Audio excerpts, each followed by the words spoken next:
Well, we are a growing valley when it comes to population, and there are even some people who say that over the next few decades, that the entire Snake River Valley from Pocatello to Boise will see a population boom of up to 1 million.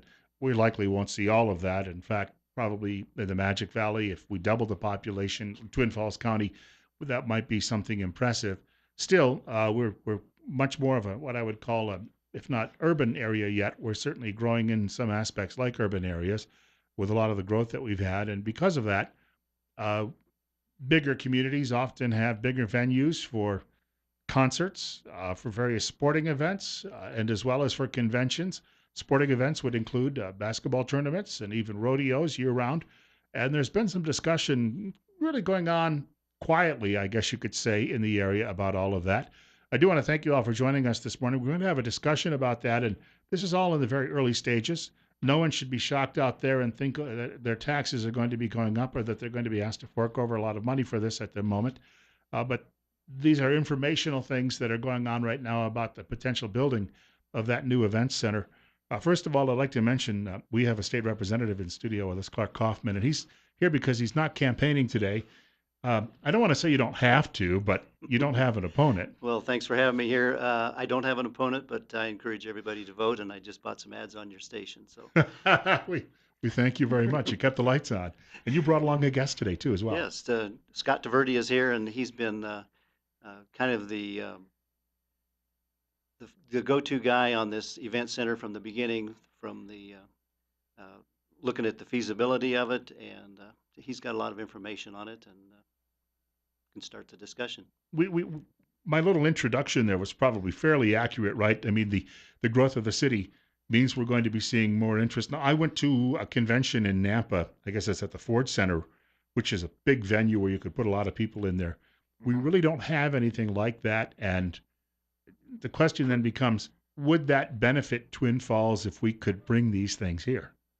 Um, we were fortunate enough to get a feasibility study put together that really did do a beyond a needs assessment, really Mhm. where we are in the growth in the valley and the stages there to come, uh, and the development. And what we find is a venue of that magnitude, the Ford Center, uh, is a little bit oversized for what we Sure. have in our demographic right now. Probably will be a time in some point in the future where something like that might be viable. But right now, everything is pointing to a maximum of a 6,000 seat arena, indoor arena that can host a multitude of different sort of events, all the way from agriculture trade shows to all kinds of consumer trade shows to indoor rodeos, sporting events, and even some of the larger. It's been suggested larger family reunions and even church organizations. So they.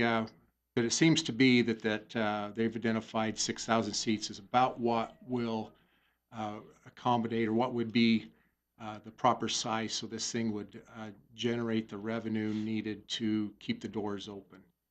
I remember going to many years ago to a convention in Lake Placid, a media convention, and we had some downtime. And one of my friends from work, the two of us, we walked over to the old legendary 1980 hockey arena where the Miracle on Ice took place, which is 6,000 seats as it turns out. We thought it would be much bigger.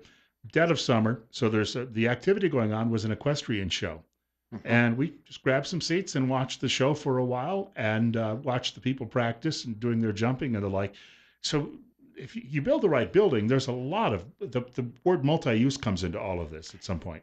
It does, and that's the key. We have to build it with that multi-purpose, and which means a concrete floor, and then you bring in your topsoil, your dirt for equestrian events or rodeos and stuff like that. Because the it has been identified that probably our biggest use requires a concrete floor. I mean, it's the desirable.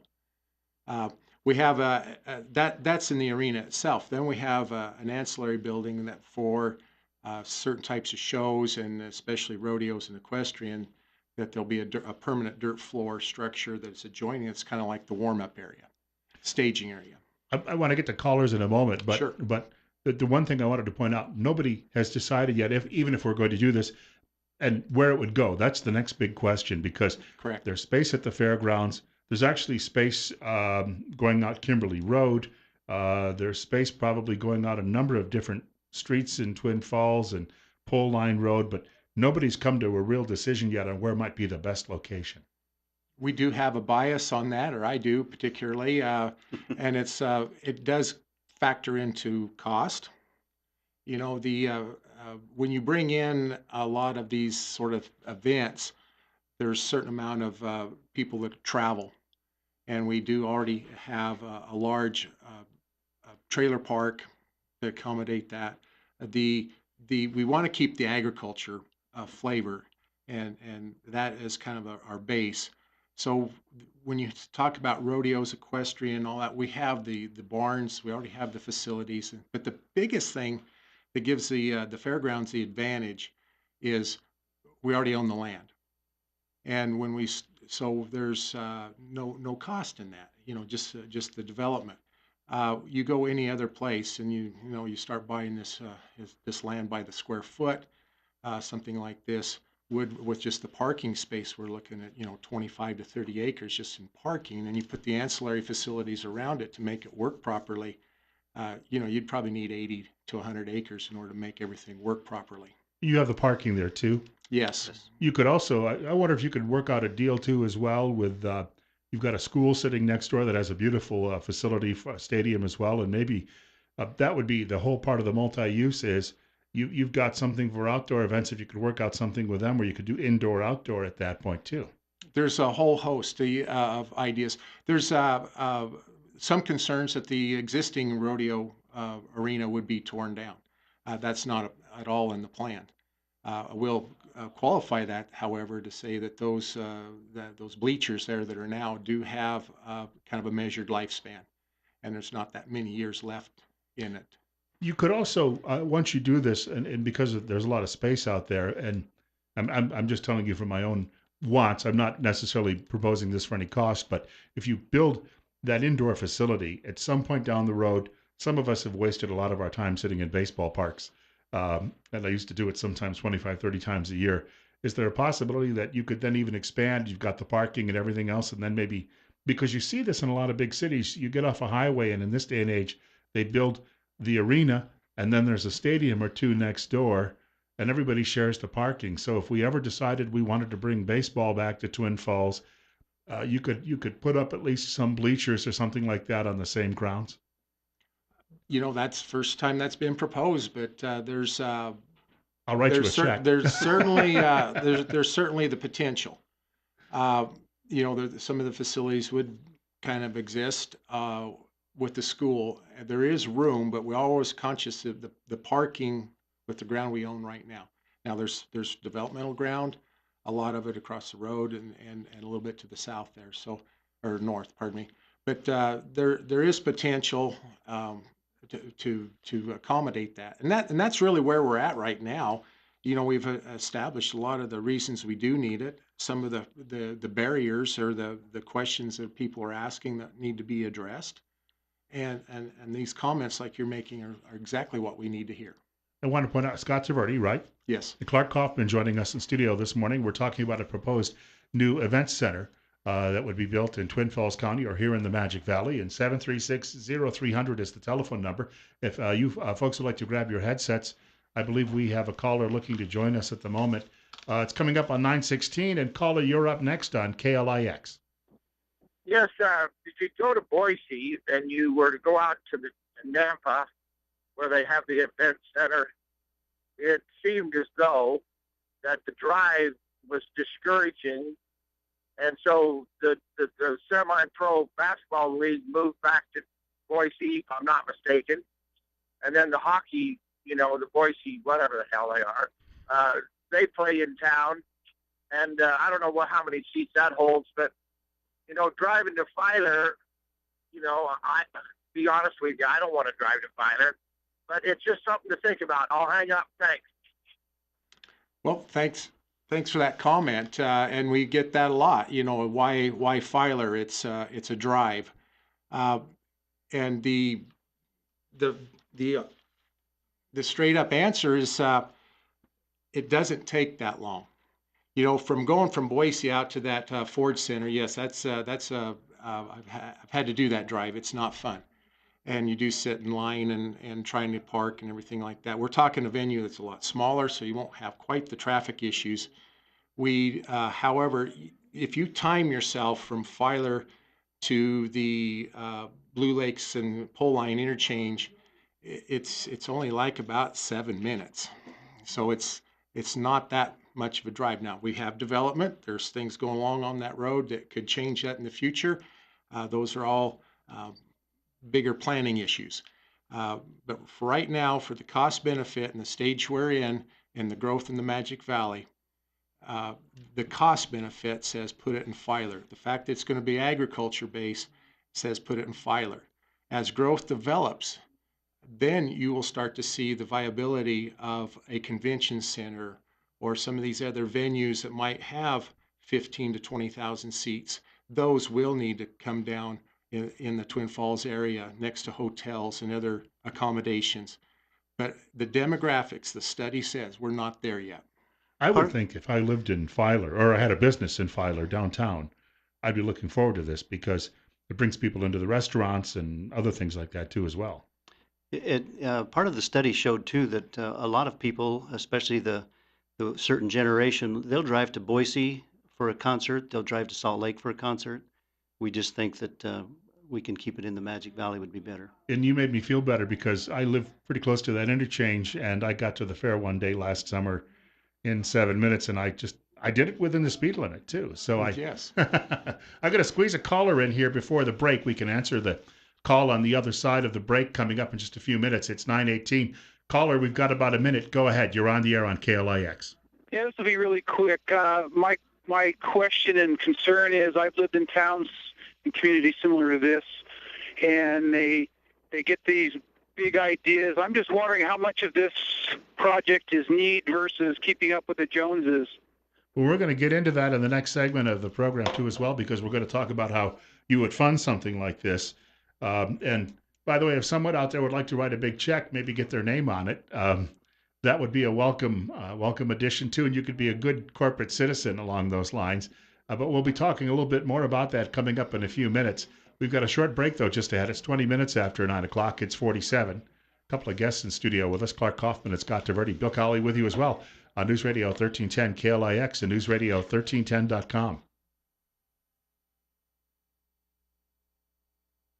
We're spending some time this morning talking about a potential event center to the Twin Falls area. And some people are bringing up location, obviously. We wanted to point out that putting it near, and this is something that's been explained to me, putting it near a couple of highway interchanges on the interstate. Number one, you'd have a bottleneck on the Hanson Bridge. Number two, you'd have to work with a neighboring county. And so there's a lot of T's that would have to be crossed and a lot of I's dotted. And of course, as our guests have pointed out, we're looking at the Twin Falls County Fairgrounds, which they've got the space.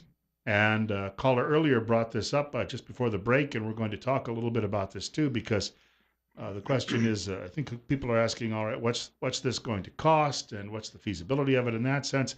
24 minutes after 9 o'clock, it's 45.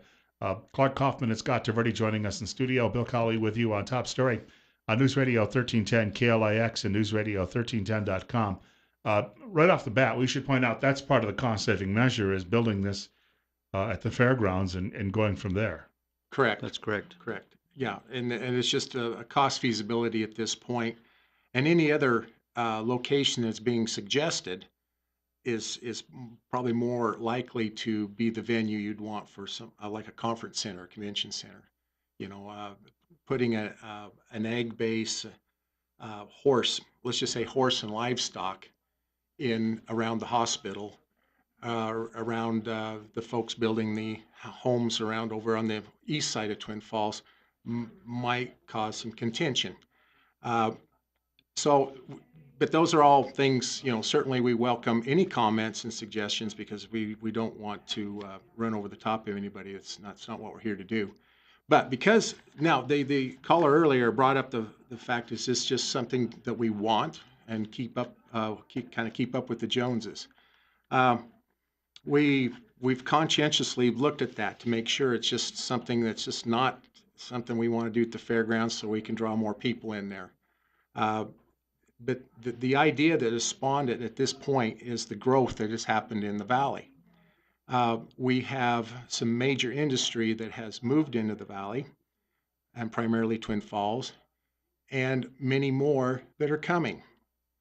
And throughout the entire state and this region, as a matter of fact, we have a shortage of the highly trained workers, staff that is needed by these individuals, so or these companies. So, we could be limited on what we can actually place in our economic growth of the valley, simply because we can't provide the workforce.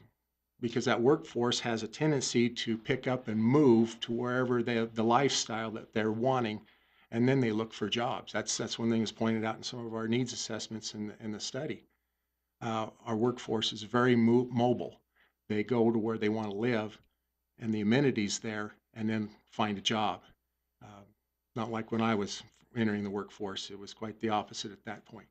So, we're looking at this as an employer benefit to attraction and retention of high quality employees. And at some point too, the number of shows have some economic spin-off. The more conventions you have, the bigger the shows. People come here and spend money, and that's where the offset is with any potential construction costs. Exactly. True. There is a growth, but I wouldn't want to point out now. One thing I want to make very, very clear is when we say conventions, that this facility will not be created for conventions. It will not have any nearby housing. It will not have the breakout rooms. It will not have the amenities needed for a true conference or convention center. So it will never, and the way I see it or the way it's planned right now, never compete with any kind of a conference center. The other aspect is we're turning away, John, the fair manager, John Pitts, has turned away so many opportunities to bring traveling shows through.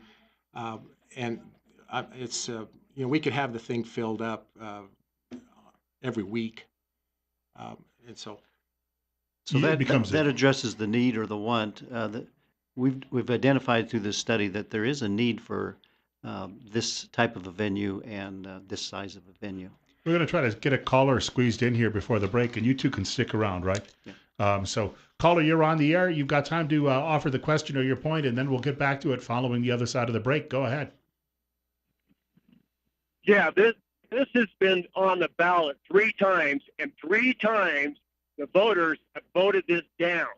If they think that they're not here to walk over us, they are. I mean, if they think that the valley has changed that much, then they need to put it back on the ballot. They don't need to be doing this all by themselves. Just like the swimming pool. The swimming pool was put on the ballot so many times, voted down, and now the voters and the public are paying for that swimming pool. And it's ridiculous cost for that swimming pool. We'll get back to that following the break, and they can give you some answers to that. I want to point out it's 9:30. Scott Taverdi and Clark Kaufman joining me, Bill Colley, this morning on Top Story, talking about a possible event center. And by the way, it is just a possible. It is not necessarily anybody building it yet. It's in just the discussion stages. And as Scott mentioned earlier, they're looking for public feedback. 49. We've got plenty more coming up on KLIX. Our guests in studio are talking with us about a possible event center in Twin Falls County, likely at the Twin Falls County Fairgrounds. We do want to point out, too, as well, that this is just early discussion on this, and they are looking for feedback.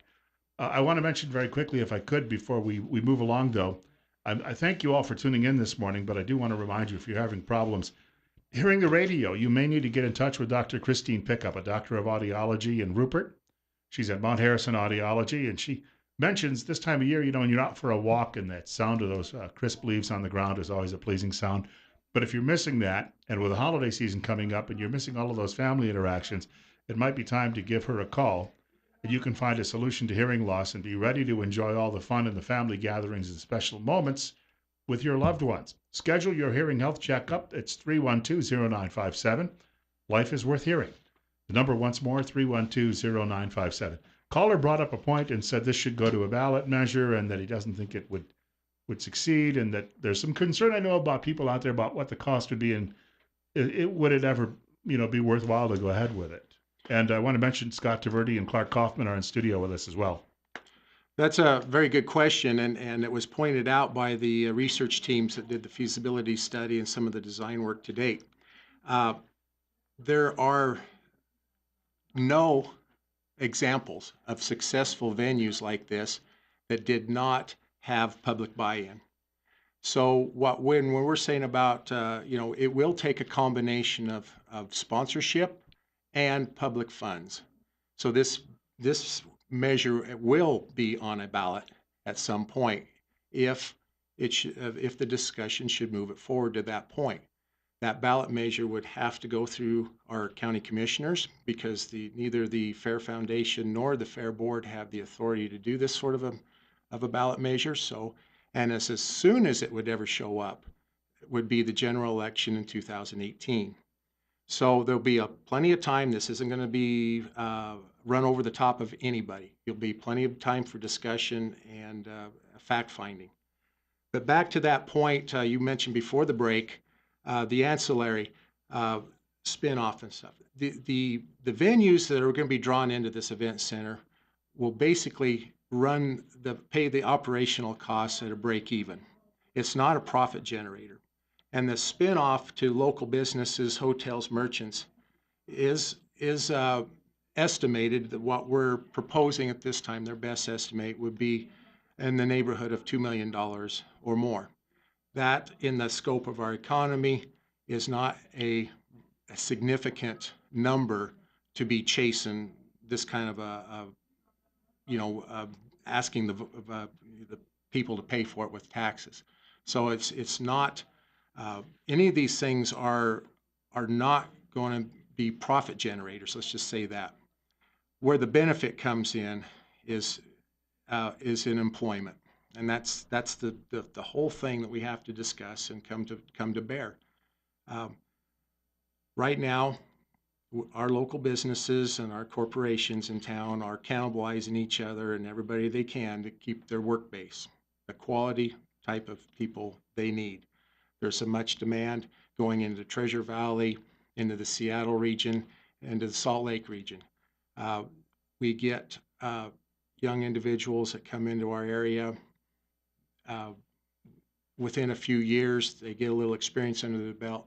They move into these other areas, and the common thread with their moving when they're asked why, and that's the amenities. They want to go to some place that has more to offer, and concerts is their big ticket. So that is the reason. That's why this thing needs to happen. That's why we believe it to be a viable concern and an option for our corporate folks in the valley. Because it is very expensive to keep hiring and retraining the personnel. We're going to squeeze another caller in, and if you two can stick around for the entire hour, I think there's enough interest in this that we've got telephone callers who would like to know a little bit more or would like to have some input. It's 48 right now at 9:38. Caller, about a minute before the break, we'll squeeze you in, and then we'll get back to your points afterward. You're on the air on KLIX. Thank you, Bill. In listening to this, it sounds like the major benefit will be to the employers and to the businesses and not to the citizens. Wouldn't it make sense to have those people finance it rather than the citizens? I'll hang up and listen. We'll get back to that in a moment. Well, we've got about 40 seconds before the break, but I think we might get into some more detail about looking for naming rights. And if you could find someone in advance, corporate citizens who would be involved with this, they'd make the project obviously a lot easier. We can discuss that coming up in just a short while on the air. It's 9:39. It's 48. Bill Colley with you on Top Story this morning on News Radio 1310, KLIX, and NewsRadio1310.com. Scott Taverdi and Clark Kaufman are in studio with us this morning.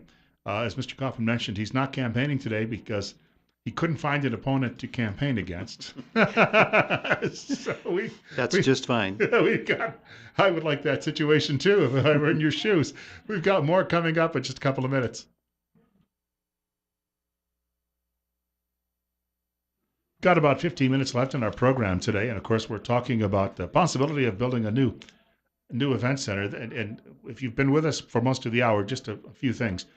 Nobody yet is reaching into your pocket to take the money out. Yes, it would go to a vote, a public vote. So a number of those concerns I think that people have, just to let you know, this is not going to cost you any money tomorrow. And we're going into a little bit of detail on this morning with both Scott Taverdi and Clark Kaufman. Bill Colley with you as well on Top Story on News Radio 1310, KLIX and newsradio1310.com, and it's 47. No, we just jumped 2 degrees to 49, and as my eyes were looking at it.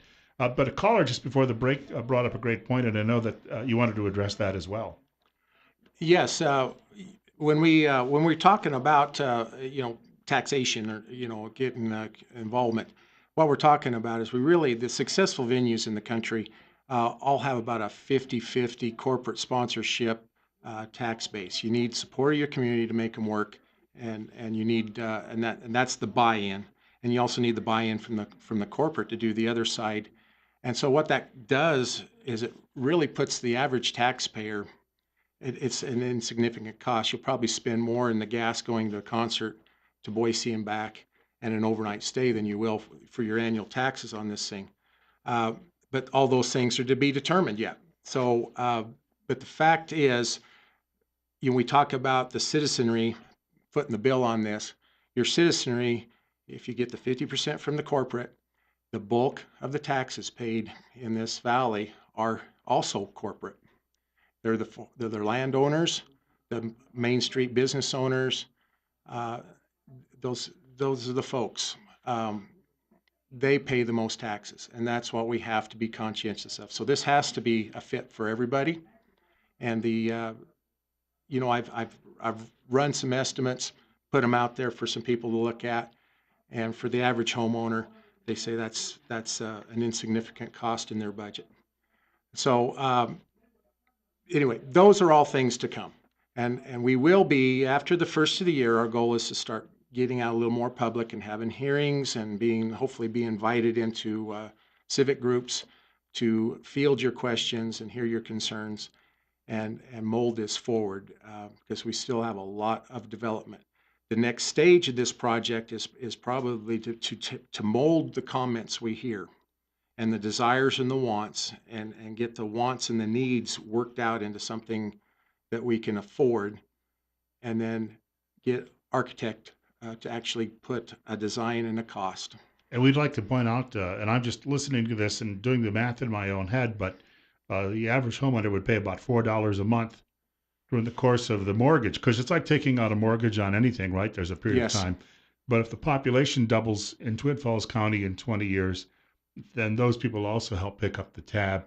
And I'm not endorsing anything. I'm just trying to explain to people exactly what we're talking about here, dollar and cents wise, and what it might cost you. And we have a telephone caller with us. I should point out, telephone number 7360300. And caller, you're next on KLIX. Go ahead.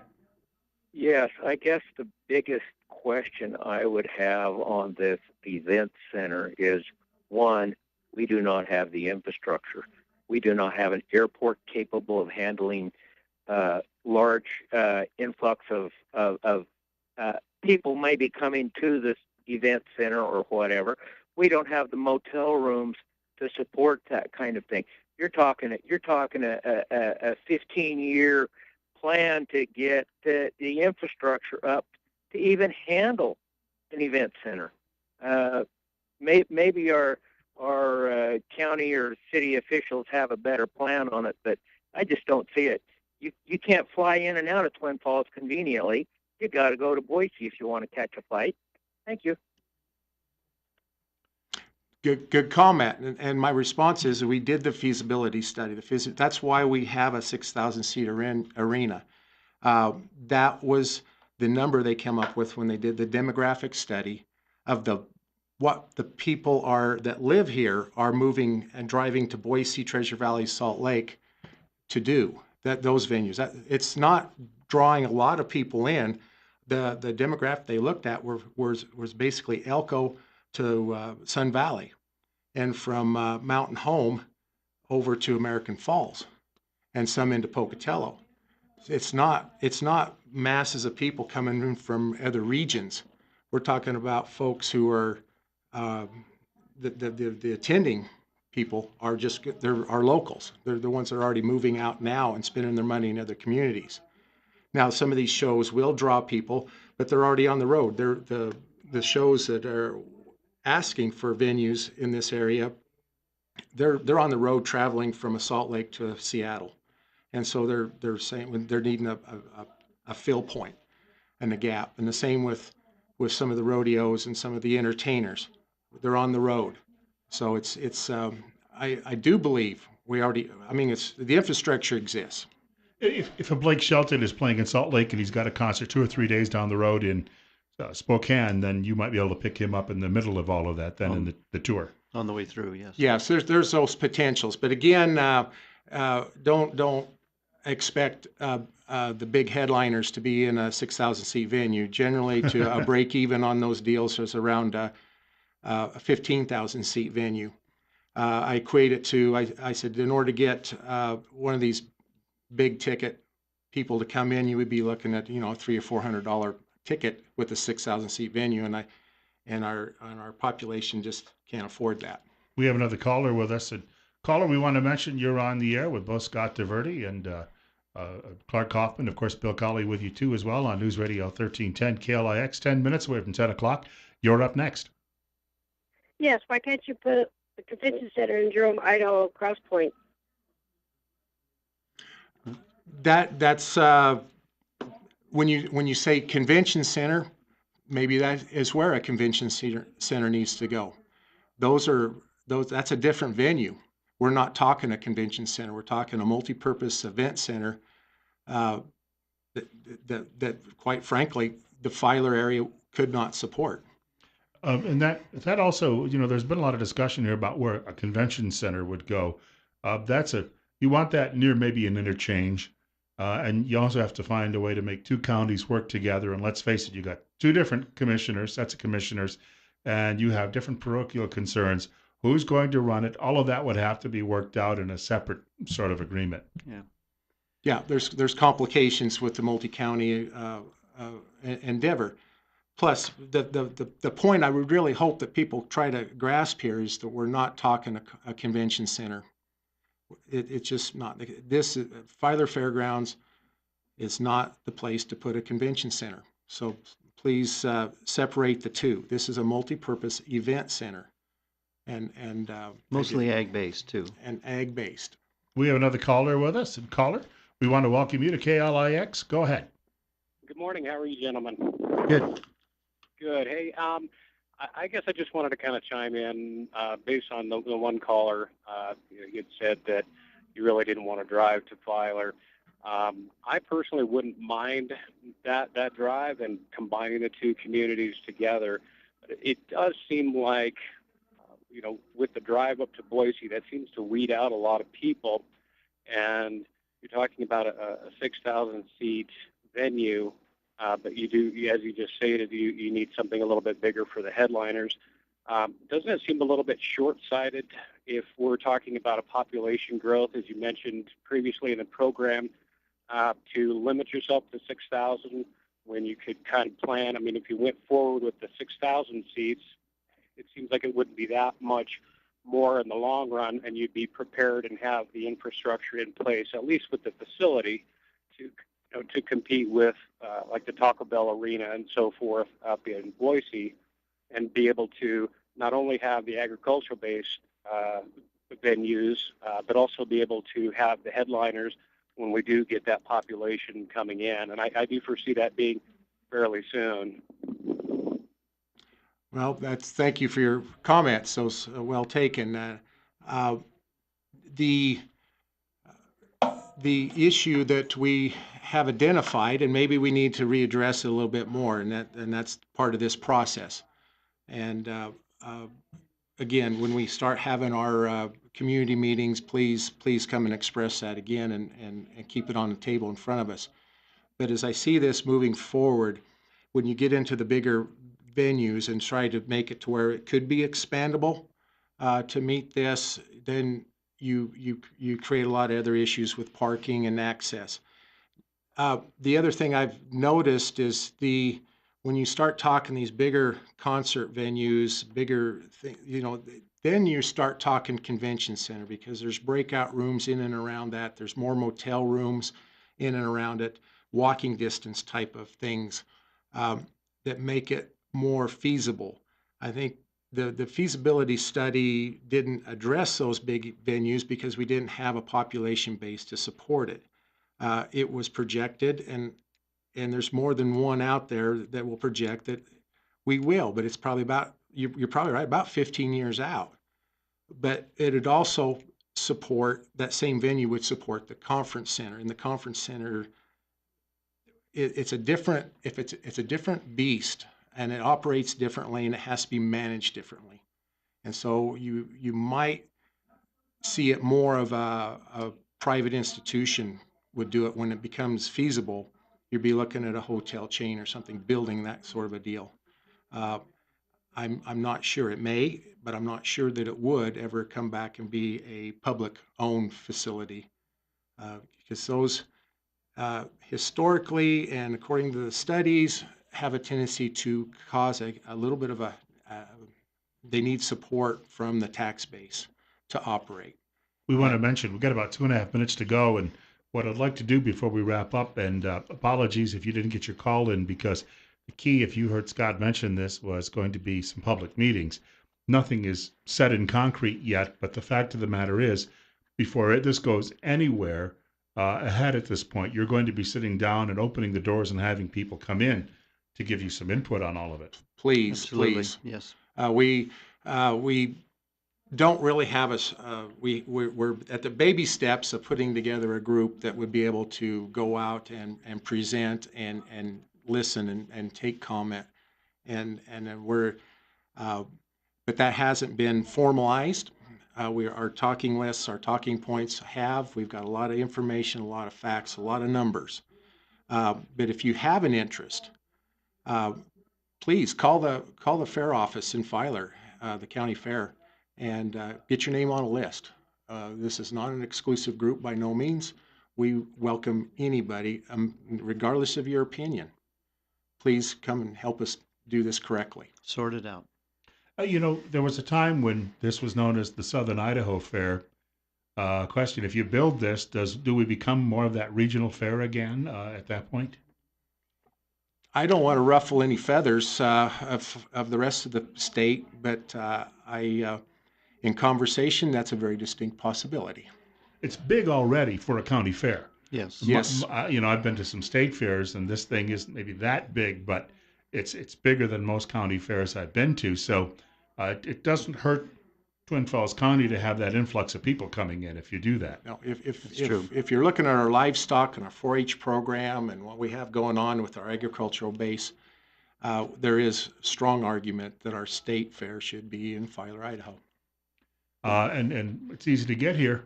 Yes, it is. It's getting easier by everything we well, you got build. 2 state fairs competing already. Maybe this is the central location between northern and eastern. Yes. Correct.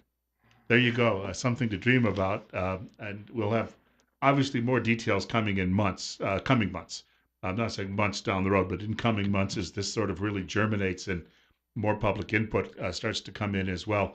I want to thank both Clark Kaufman and Scott Taverdi for joining us this morning. And I know you two are busy men, and one of them has a lot of dairy cows he's got to go back to this morning. He has their vote, I should point out. It's 47 right now. We have a break coming up. News from Fox at 10 o'clock. Also, Rush Limbaugh's program just after that. Bill Cawley saying, well, God willing, if the creek don't rise, I'll be back here all over again tomorrow morning between 8 and 10 o'clock. I hope to see you all then. And remember, tomorrow we're talking firearms and Second Amendment in the latter portion of the program.